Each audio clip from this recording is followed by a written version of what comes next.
This is Retirement Roadmap Radio with Mark Fricks of Master Plan Retirement Consultants. Listen in as we address your retirement concerns and provide insight to help put you on the path to achieving your retirement goals. And now, Retirement Roadmap Radio. Hey folks, welcome back to Retirement Roadmap with Master Plan Retirement Consultants. My name is Evan. With me as always, retirement planner Mark Fricks. As holistic retirement planners, we know the complexity of a complete retirement plan. Not only are there specific risks that need to be addressed for a successful retirement, there are regulations to follow, many of which can change over time. All the areas of your retirement must work together, as a change in one area, as we know, can carry over and impact other aspects of your retirement. While we know it's crucial to plan for your retirement, which could be 30 plus years without a paycheck, we also know many people enter into retirement blind. Today we're going to discuss retirement planning mistakes and that ignorance is not always bliss. I don't think it ever is. That's right. So this episode is titled The Clueless Retiree, which seems a little bit harsh, but Yeah, that's okay. it's catchy. You know? Yes, yeah. It's all about the clicks. And it's not you that's listening right now, it's somebody else. Yeah, and this is, we're going to go through a list of common mistakes and misconceptions that we see frequently. This is not by any means complete, but very common in what we see on a pretty regular basis, Mark. Yep, absolutely. So number one, we see a lot of folks coming in who don't have an income plan, but the small amount who we meet that actually do have one, there's one aspect that is nearly 100% of the time not included, and that is not planning for inflation. Right. It's amazing. Have I seen an income plan? I've certainly seen people come in with an Excel spreadsheet and they just kind of have, you know, this is our incomes and then this is our budget and that's kind of that's it. We do a much more complex spreadsheet that lasts for every year. I mean, every year is an individual year, but you brought up a very important point in the fact that if you just do like a budget with incoming, outgoing, it doesn't take into account inflation. And that's why we do the every year by year, because inflation is real. Mm-hmm. Now, it is linear. In other words, the report says 3.5% a year or something like that. So that does have to be adjusted every year. Mm-hmm. But you get a much better idea if we do take an average and run it all the way down. And it's amazing when you look at that, as you know, is let's say right now they need $80,000 a year. Like in 10 years, that's $125,000, $130,000 a year. So when you see that in writing, you're like, wow, is that really inflation? Well, think back, you know, when my mom and dad built their house back in 1965, I think they spent $5,000 building it. You know, wild. And it's sold for, you know, $300,000 a few years ago. So it's real. It's real. And again, great point. Most people don't think about that, don't include that. Maybe they just think, well, I'll adjust it every year. But you really need to look into the future with that. Perfect. And very similar in concept to inflation is also not planning for taxes in retirement. Right. And so part of the holistic plan, as we've talked about before, is having a tax plan. Part of that is, you know, how do we reduce taxes in the future, but also taking into account it's very difficult to be at a zero tax rate. We can actually get you there if you want to be there, but it takes a little bit of pain and suffering between now and then. Sure. But yeah, you've got to take into account, and we take into account the fact that we believe taxes are going up in the future. We know they're going up unless Congress acts January 1st of 2026. But beyond that, I don't know how they can keep them much lower for a very long period of time. Right. So that's right. A lot of people don't plan for that. And again, that's why our plans are changeable. They're not etched in stone because everything changes. Over time, everything changes. And so we have to be prepared for that. Yeah. This next one doesn't sound like a problem until you actually start looking at the longevity of your money, and that is underestimating how long you will live. Yeah, I used to do an exercise in class where I would, we'd talk about, I want you to write down on a piece of paper when you think you're going to pass away. And so everybody would write down a number at 78, 82, whatever. And then I'd spend about 5 minutes talking about technology and the acceleration of healthcare and how, used to you'd be in a hospital for 3 weeks if you had a heart attack. Now they got you walking around, a few hours later. And it's just so much they're doing. And now they're getting into cloning and creating, trying to create actual organs and things like this. And so I spent 5 minutes talking about that. And then I said, Now write down how long you think it'll live. And that number would always be higher. So you do have to take into account, if you're 50s, 60s right now, maybe even 70s, your life expectancy may be 82 or 85 or whatever it may be, but you really need to think about 5 or 10 years to that, adding to that, because I do think with everything happening that we may be shortchanging ourselves. Yeah, and again, that's just taking a more conservative approach and making sure that your money lasts longer than you anticipate you may need. It's funny, we'll show a report and typically we'll run it out to age 99 and they're like, I'm not going to live that long. I go, can you swear to that? I'd rather plan for it than you live to be 110 and then we've messed up, right? So, yeah. This next one makes me smile. I'm sure you'll know exactly what I'm talking about when I read this. Retiring at age 66 and 8 months. That's right. So I love wherever I may be, whether it be at church, whether it be at a social gathering or whatever. Retirement will come up especially if they find when they find out what I'm doing or know what I do, and so I'll say, well, when are you planning on retiring? Or maybe it's a new client coming in, right? And so they will say, 66 and 8 months or 66 and 10 months or whatever, and I immediately know that what they've done, as you know, is they've looked at their Social Security statement and saw full retirement age is 66 and 8 months. Therefore, that's when I have to retire, which has absolutely nothing to do with when you should retire. And we've talked about this before, but that is only a calculation marker. So when the Social Security Administration runs through all the calculations of the 35 years you've worked, the average salary, they index it for inflation, all these different numbers, they then say that's what you're going to get at your full retirement age. And so that's all it is. It's a marker. And if you take it earlier, you get less. If you take it later, you get more. Other than that, that's not planning. That's just, I'm not sure what that is. What's a good word for that? That's just being clueless? Yeah, clueless retiree. I don't know.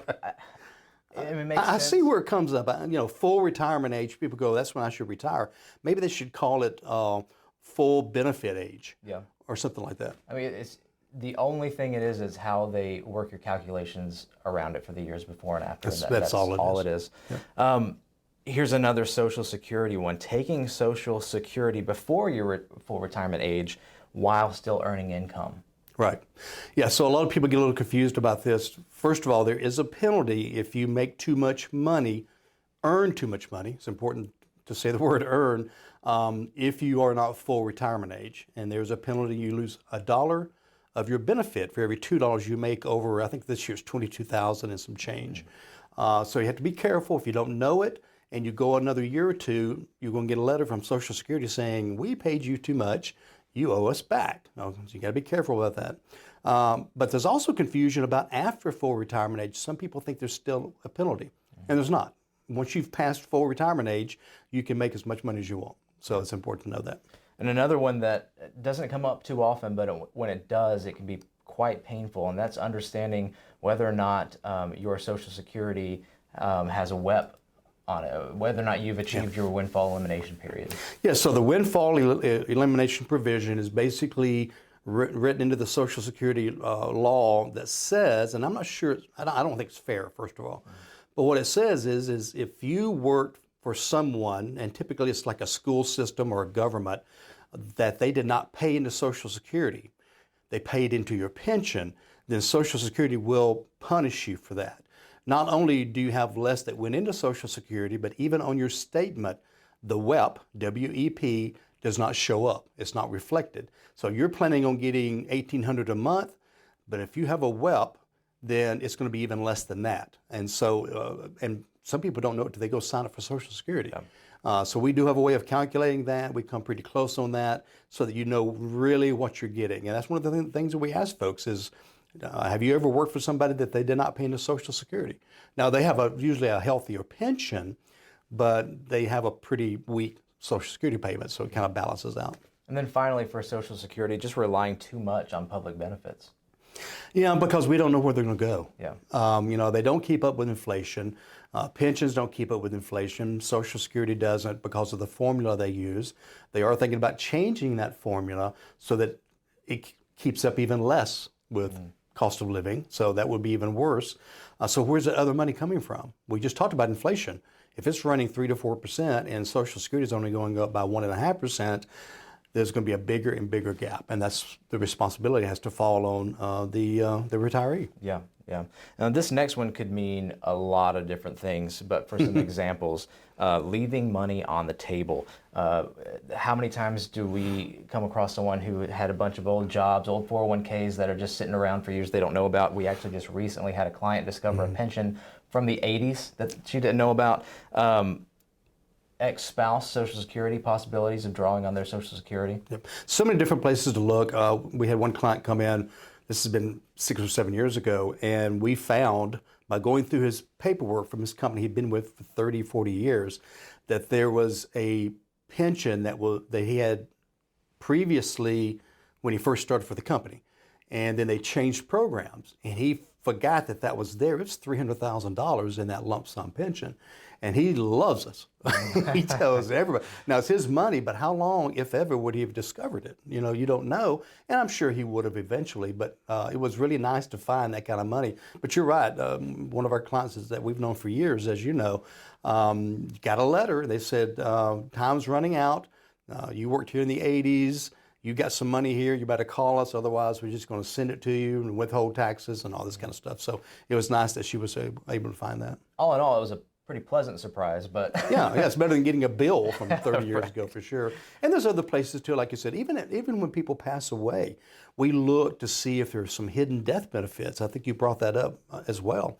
You know, I don't know how often this is done now, but used to, credit cards would carry a benefit of a death benefit, kind of included. You know, some credit unions, if you open a certain account, you might have a small death benefit. So you really have to kind of look around and see what else is out there. It's better to do it before you pass away and not let your kids or spouse have to hunt around for that kind of stuff.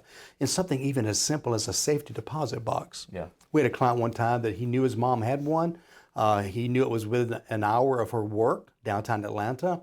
He never found it. Yeah. Now, hopefully they would have eventually contacted somebody, but he went on 5 or 6 years looking for it, never found it. Yeah. So. Yeah.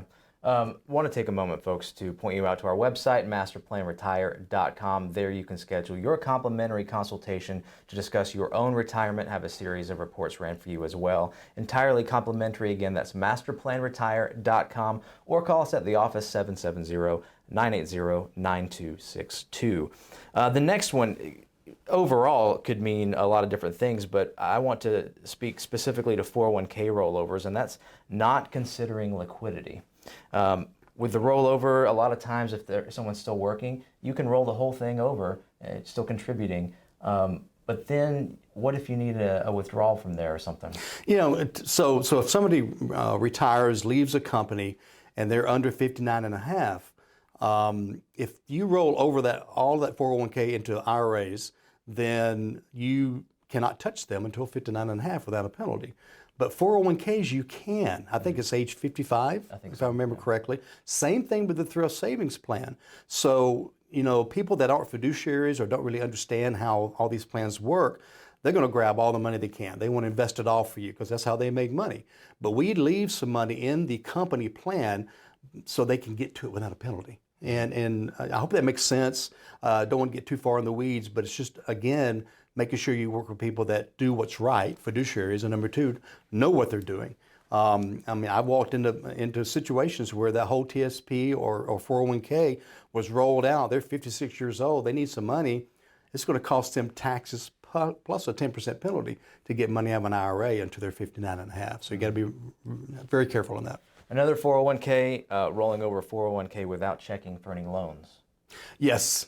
So if you've got a loan on your thrift savings plan, 401k, whatever it may be, those are actually a pretty good idea if you need to borrow money to do that. But if you roll all the money over, they're going to automatically pay that loan back and tax you, whereas I would rather leave some money in there to cover the loan if they're still working there so they can pay it back over the rest of the remaining employment years or the next few years, whatever it may be. So. I'm going to skip ahead since this is another 401k one, but here's a quote. I'll just withdraw from my 401k when I need the money. So, meaning what? Meaning in retirement, retired, are you going to plan, or how are you going to maximize your 401k? Well, when I need the money, I'll just take it out of my 401k. As opposed to having an income plan, or as opposed to Exactly. whatever. Yeah. Or even how many times, this is complicated because as Mark just alluded, there are a lot of different reasons this can bite you. One, you don't have an income plan if you're just taking it when you need it. Two, you might not be able to take unlimited withdrawals within a year on a 401k. Oh, great point. Yes. So most 401ks have a limit of how many times you do a withdrawal. Sometimes it's once a month. Sometimes you have to wait 3 months. Some plans I've seen maybe twice a year. So yeah, you don't really want to do that. So if you're retired, that 401k will be more flexible if you roll it into an IRA or IRAs with multiple jobs, like we talk about, one to produce income, one to do something else. I used to have a client, and no matter how often I talked with them, what they would do is about twice a year take $20,000 or $30,000 out of their IRA and put in the bank and live on that for the next 6 months. And I'm like, okay, it could still be growing in your 401k. We could also maybe spread out taxes over, more than 1 year or whatever. And so it wasn't really an income plan. So I finally convinced them, let's take this out every month, leave, because it's sitting in your bank account, you're not making anything on it, Also a similar story, I call it my roof story. Okay, so you've heard the roof story. I had a guy come in and he wanted to say, Mark, he said, I want an extra $500 a month in income because in the next 2 years, I'm going to need a roof. And I said, we don't want to do that. We take roof money from somewhere else. Let's just take the income you need. And so I was trying to convince him. About 2 months later, he came in. He said, I got me a roof. I said, really? He said, yeah, we had a hailstorm, and my insurance company bought me a roof. And I said, well, aren't you glad you weren't taking out $500 a month to buy a roof that you never had to buy? And so we call that the minimum lifestyle floor. So what is it that you need coming in per month to meet your obligations on a monthly basis?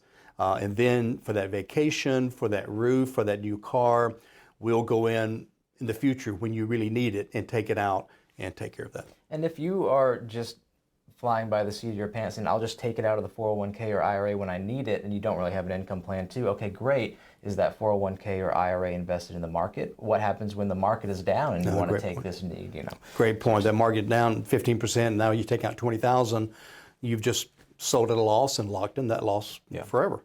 Yep.